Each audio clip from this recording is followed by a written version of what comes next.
Kebakaran lahan yang terjadi di kawasan Sumsel menyebabkan kabut asap menyelimuti kota Palembang.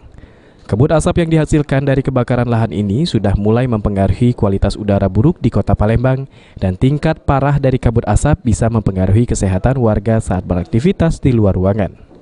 Kepala Dinas Kesehatan Kota Palembang, Letizia, mengatakan memang beberapa hari ini kabut asap sudah terasa tebal, tetapi memang kualitas udara yang ada di Kota Palembang masih naik dan turun, dan dikhawatirkan akan berpengaruh kepada kesehatan masyarakat, terutama anak-anak dan lansia.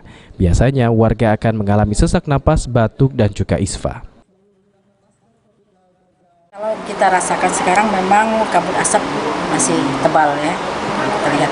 Memang kualitas udara yang saat ini memang masih naik turun, bisa keadaan tidak sehat, malah pernah kualitas udara itu berbahaya.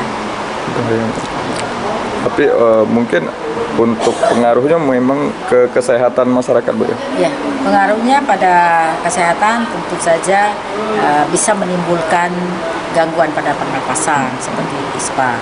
Dan ini banyak juga menyerang pada anak-anak maupun orang dewasa.